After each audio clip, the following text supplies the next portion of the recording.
Salam jumpa pemirsa, saat ini tim Bodhicitta berada di Jalan Lembang. Di sini kami akan menjumpai Bapak Edi sebagai penjual balok. Nah, seperti apa usaha dan kerja keras dari Bapak Edi ini untuk memenuhi kebutuhan keluarga? Langsung saja kita simak liputan berikut ini.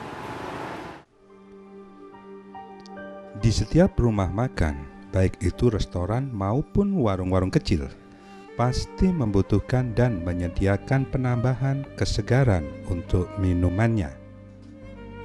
Selain dari bahan-bahan lain, ada salah satu yang sangat digemari masyarakat untuk tambahan minumannya. Apalagi di saat cuaca panas atau setelah melakukan aktivitas yang melelahkan. Bahan yang digunakan sangat sederhana, hanya dengan air matang yang sudah dibekukan. Kebanyakan orang menggemari campuran yang satu ini. Tidak banyak jumlah yang dibutuhkan untuk membuat satu gelas minuman menjadi segar. Hanya sedikit bongkahan-bongkahan kecil sudah menjadi pelengkap kesegaran. Selain harganya sangat murah, juga dapat dijumpai di mana-mana. Bahkan tanpa membeli pun rata-rata masyarakat sudah dapat membuatnya. Sehingga saat ini sudah menjadi salah satu kebutuhan masyarakat sehari-hari dan sangat mendunia. Biasanya pada saat cuaca panas, minuman ini sangat dibutuhkan. Bukan rasanya yang digemari, melainkan hawa dingin yang ditimbulkan menjadi sensasi tersendiri bagi para peminumnya. Baik itu anak-anak sampai orang dewasa. Terkadang tidak hanya untuk minuman saja, tetapi juga sebagai bahan untuk mengawetkan makanan, disimpan dalam box atau tempat khusus yang sudah dirancang. Bahan ini biasa kita kenal dengan nama es. Ya, nama saya Edi Hartono, terlahir dengan nama Niguatjun. Ini pekerjaan es ini saya meneruskan pekerjaan orang tua saya. Dikarenakan saya mau meneruskan sekolah dulu tidak punya modal. Jadi ya seadanya ya, asalnya punya orang tua es ini. Terus saya meneruskan mulai tahun 67 sampai hingga kini. Dulu habisnya sedikit, cuma 2 bal, 1 bal. Tapi dengan keuletan, ketelatenan dan kesabaran saya, akhirnya ya ada sedikit peningkatan lah. Pagi-pagi sekali, tepatnya pukul 4, di saat semua orang masih memejamkan mata, Pak Edi dengan semangatnya sudah bersiap-siap melakukan aktivitas. Satu persatu alat yang dibutuhkan dibawa. Alat pemecah es, plastik, bahkan beberapa kursi untuk tempat beristirahat dibawanya.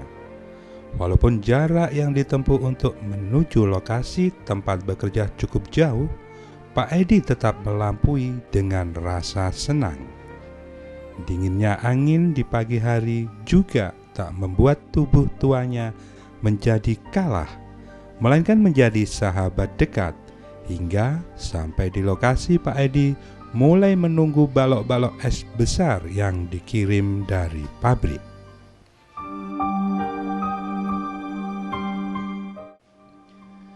Sudah sejak lama Pak Edi memulai usaha menjual es balok.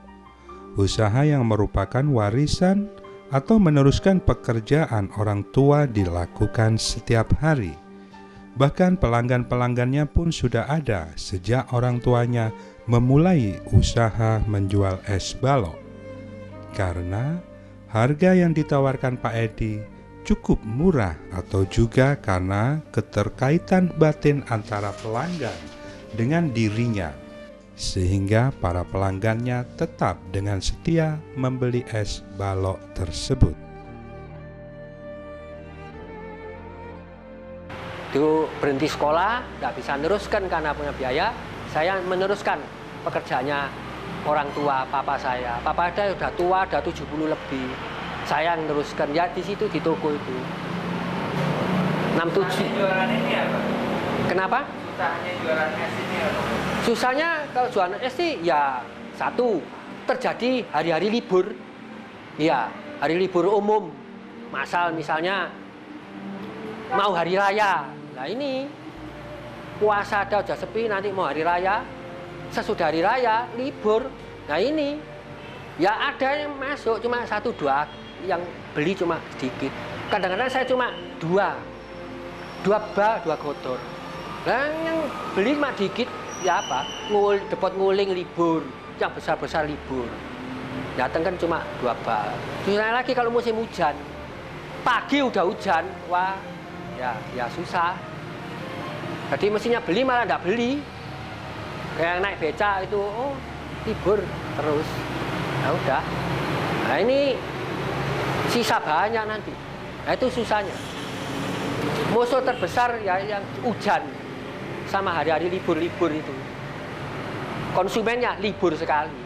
Wah, ya apa habis. Kalau senangnya apa, Pak? Kalau senangnya itu ya keuntungannya lumayan lah ya.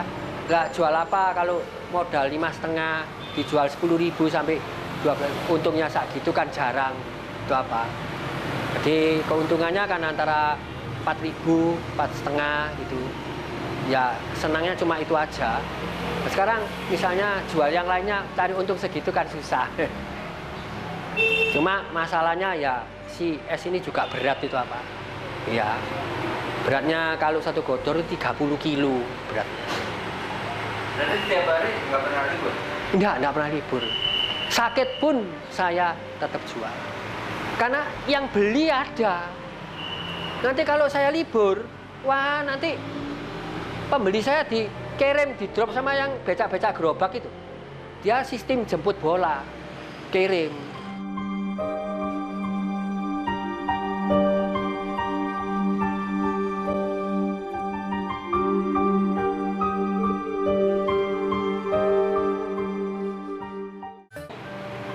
Rumah yang saya tempati situ untuk toko apa itu sama pemilik dijual. Keluarga kita tidak punya uang, tidak mampu membeli, kita diusir. Akhirnya saya ditolong sama pemilik hotel ini.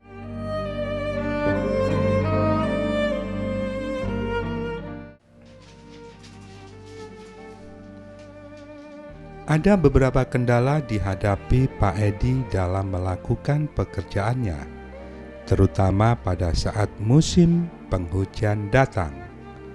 Maka waktu dan hasil yang didapatkan hanya sedikit karena tidak banyak orang memesan es di cuaca dingin, selain dari para pesaing yang semakin banyak.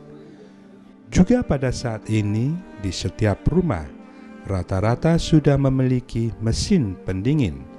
Namun kendala tersebut tidak membuatnya patah semangat.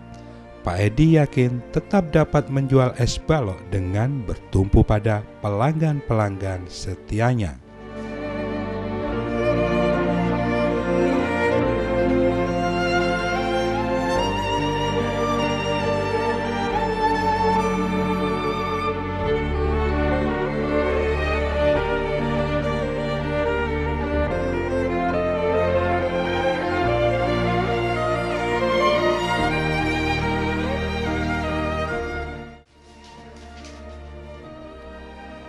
Saat ini Pak Edi masih belum memiliki tempat yang digunakan untuk menjual es baloknya.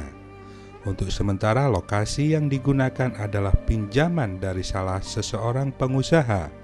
Itu pun hanya berada di pelataran sebuah rumah kosong di pinggir jalan, sehingga harus selalu ditempatinya agar tidak digunakan oleh orang lain.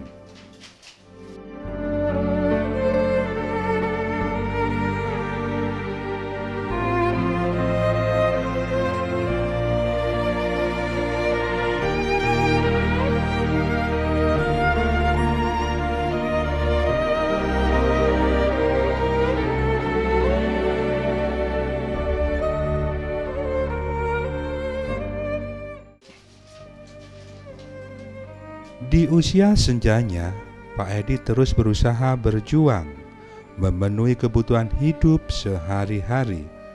Tidak banyak yang dihasilkan dari penjualan es balok. Tidak banyak pula pelanggan yang dia miliki. Namun dengan kesabaran, setidaknya apa yang telah dilakukan dapat menjadi tumpuan, walaupun terkadang harapan-harapannya tidak dapat terpenuhi bersamaan dengan mencairnya es balok di pinggir jalan.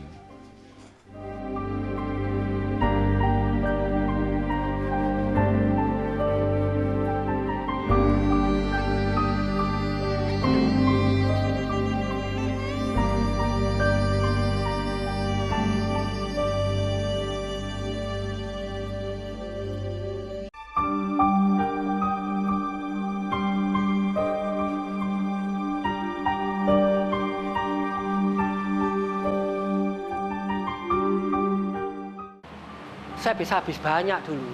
Sore itu Joko saya bisa 20 bal kalau puasa.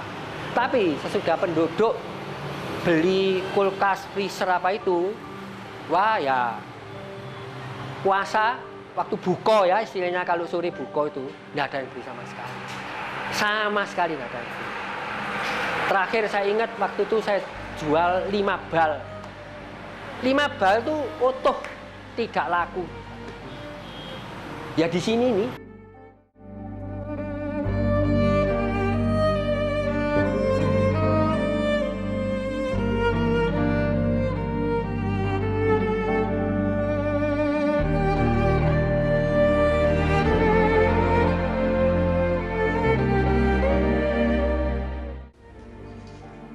Satu persatu es balok yang dijual dibawa oleh para pelanggannya. Jika dalam satu hari es yang dijualnya tidak habis, Pak Edi hanya meninggalkan es tersebut di tepi jalan, karena nantinya akan habis juga termakan waktu. Beberapa orang mengatakan menjual es adalah pekerjaan yang paling enak, karena laku atau tidak laku pasti habis.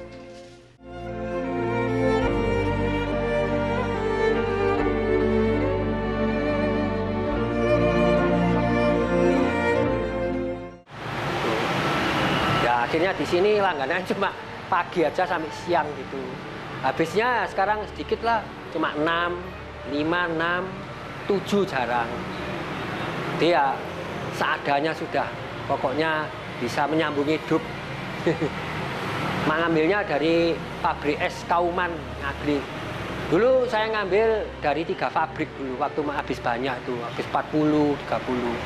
Dari pabrik Betek, dari pabrik Utama, sama Ngagli. Sekarang cuma Ngagli aja, dari Sukun itu. Nah, sekarang saya tinggal meneruskan pekerjaan ayah saya, ya ini sudah. Jadi mestinya saya ini harus kalau punya modal, ngambil tempat di pasar. Ya, kita buka agen juga di situ, kita pasang orang. Setelah itu saya jual di sini. Tapi ya apa, saya nggak punya modal itu, mau ngambil tempat di pasar ya nggak bisa. Ini terjadi, saya punya juga keluarga, yaitu di Mergosono Tuku Makmur. Dia persis habisnya banyak, dulu habis 90, habis 70 di Mergosono sana, Letkol Sugiono itu. Lantas di Pasar Gadang itu dibuka agen begini, habis sampai sekarang. Ya Pasar Gadang masa mau beli di Mergosono ya enggak mau. Pasar Gadang untuk kebutuhan ikan-ikan toh, kalau banyak pakainya. Ya beli di pasar itu aja, nggak ada yang jual. Itu kesalahannya dia betulnya punya modal, tapi kok enggak mau buka di Pasar Gadang. Kalau saya memang enggak punya modal. Jadi mau buka di mana, buka outlet apa, nggak bisa. Mulai jualannya jam berapa? Jualannya mulai jam 5:15. Ya, itu 5:15 saya sudah di sini. Sebab saya kirim ke Depot Nguling. Depot Nguling tuh minta jam 6 sudah sampai sana. Jam 7 udah buka, gitu loh. Biasanya sampai di berapa?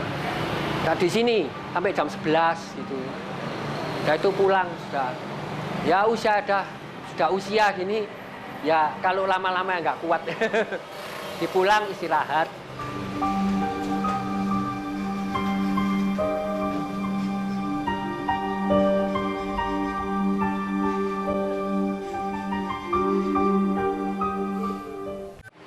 Rata-rata penghasilan penghasilannya berapa? Ya rata-rata antara 35 sampai 40.000 gitulah. Ya sepi-sepi ya 30.000 gitulah. Antara 35, 30, 40 tuh kalau agak rame. Itu aja saya hidup orang dua ya dengan Mbak Muslikah itu.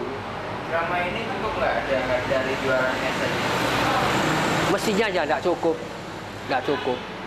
Cuma kadang-kadang ada teman-teman yang peduli kasih ya, saya diberi bantuan ya, bantu berapalah, 20.000 kek, kalau mampir sini, ya itu buat tambah buat beli bensin, nah itu. Yang capek kalau musim hujan, esnya kan sepi, habis mak 55. Dia yang mengerti teman yang berkecukupan, berlebihan tuh bantu keuangan pada saya. Mampir, ya Pak, oh ya. Bantu gitulah. Jadi kalau misalnya tidak ada yang bantu, jualan terus gini, saya tidak bisa store ke sana. Jadi penyetoran itu nanti ada terhambat lah maksudnya. Sebab uangnya saya pakai, mesti saya store, saya buat belanja. Iya, jadi setornya nanti terlambat. Saya pakai dulu uangnya pabrik itu.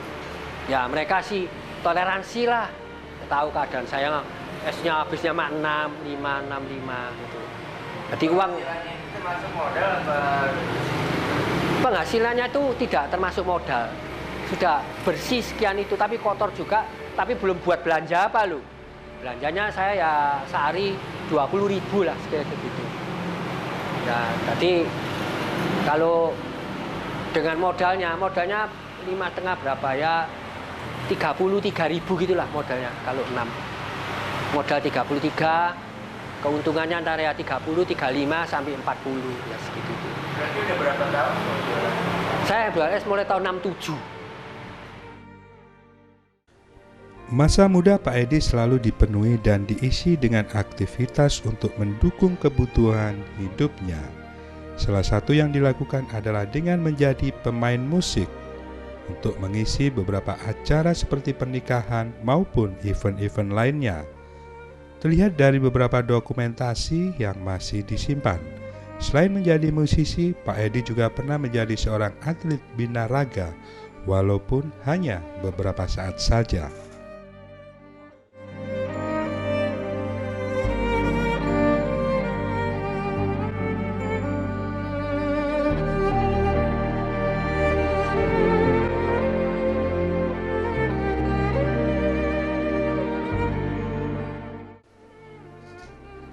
Selesai berjualan, Pak Edi membereskan segala perlengkapan yang dibawa, juga tempat yang digunakan, walaupun hanya plastik bekas tempat es.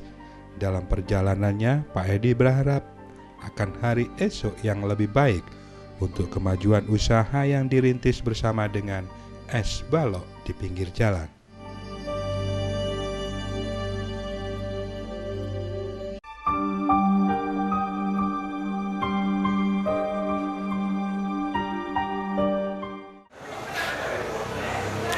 Ya, terima kasih Pak Edi. Kami tadi sudah diizinkan untuk mengikuti segala aktivitasnya Bapak ya. Dan ini mohon diterima pemberian dari pemirsa Dhamma TV. Semoga bisa sedikit membantu Bapak ya dalam kehidupan sehari-hari, dan ini mohon diterima. Oh, ya. Terima kasih ya. Iya. Terima kasih. Barangkali ada yang ingin disampaikan kepada pemirsa Dhamma TV, silahkan Bapak. Ya, untuk pemirsa Dhamma TV, saya anjurkan terutama yang kaum mudanya juga kalau bisa jangan menyerah menghadapi kesulitan-kesulitan hidup. Jadi kalau bisa ya terus berjuang ya. Apa yang bisa ditangani cepet-cepet tangani aja, jangan gengsi-gengsi, sok gengsi. Sebab saya sendiri jualnya juga di kaki lima di pinggir jalan.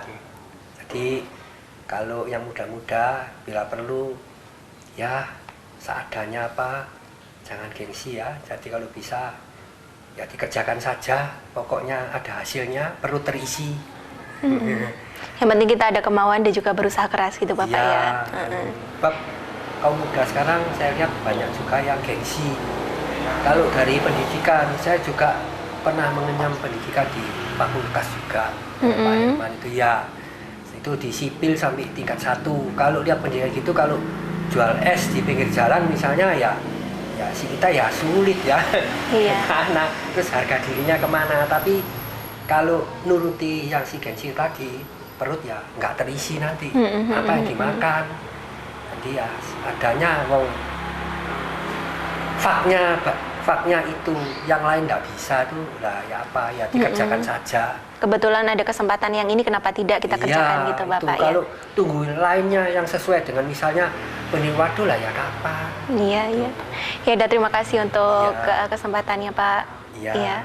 Dan pemirsa, bagi Anda yang ingin membantu saudara-saudara kita yang lain yang masih banyak membutuhkan uluran tangan Anda bisa kirimkan bantuan Anda ke alamat yang tertera berikut ini.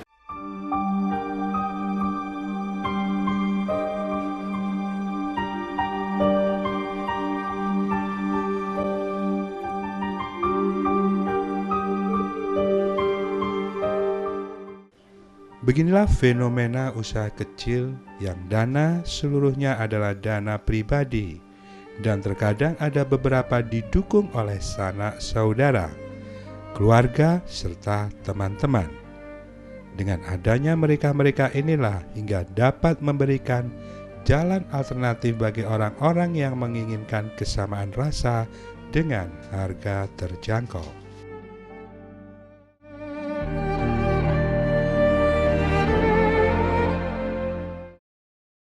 Demikian Bodhicitta untuk episode kali ini. Semoga usaha dan kerja keras yang telah dilakukan oleh Bapak Edi bisa memberikan hikmah sekaligus menginspirasi kita semua. Akhirnya Yon yang bertugas dan seluruh kru Bodhicitta mengucapkan terima kasih untuk kebersamaan Anda dan sampai jumpa.